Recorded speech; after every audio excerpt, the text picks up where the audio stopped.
Hello, I'm Jonah with Magnanimous Media, and I'm going to be talking about the Cine lens comparison. This was an unscientific comparison. We just wanted to see how Canon still lenses would stack up against their new Cine line.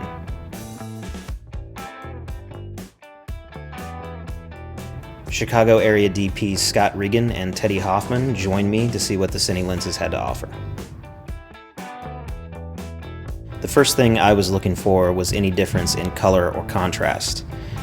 It quickly became apparent that Canon's using the same optics in the still lenses as they're using in the Cine lenses, with slightly warm color, and the contrast was indistinguishable between EF and Cine lenses. However, we were dealing with changing sunlight, so a more precise judgment will have to come after we're able to get the lenses in a controlled environment with chip charts.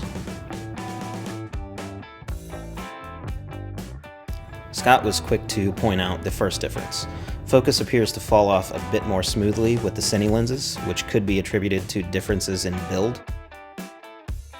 When looking at the footage in 4K, the Cine footage looks slightly crisper in places, which could be a result of better build and less diffraction. This difference is less noticeable in HD.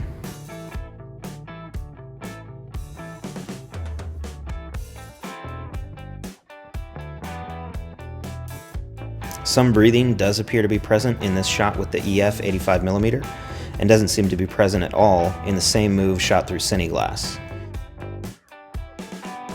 In our enthusiasm to shoot with these lenses, we did not do a comprehensive breathing comparison, but we will be doing a comprehensive comparison of all our lenses once we take delivery of our Cine glass. The Canon still lenses hold up very well in HD and present a very attractive cost-benefit ratio, so you might wonder, why should you spend extra money on the Cine glass? If you're unimpressed by the differences in the footage, then you will be impressed by the build quality and form factor, which in my opinion are worth it alone. To begin with, you're getting a manual aperture and T-stops, which lends itself to a much more precise fine-tuning of the exposure. Using transmission stops allows you to mix your shoot with lenses from other manufacturers. As opposed to f-stops, which are calculated, T-stops are actually measured and account for light loss through the lens, and they're universal throughout manufacturers.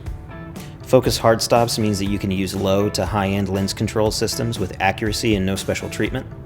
You have accurate measure marks to pull focus from, and a throw that will allow for smooth and precise focus pulls. Additionally, lens swaps are much less painful with the Cine glass. Take for example the EF 50mm, it's quite a short lens, and if you're switching to an 85 or a 100, it's going to require much more modification to the front end of your support system, like your matte box and your follow focus. But when you're switching between Cine lenses, the build is quite comparable between focal lengths and will require minimal to no modification of your matte box or follow focus. The bottom line is that Canon makes great glass, and now you can get that glass in Cine form. So if you're not a fan of Zeiss compact primes, you have a great alternative now. Stay tuned for our comprehensive lens comparison. We'll put the Cines up next to the Zeiss compact primes. For more news and tutorials, check us out at magnanimous.biz.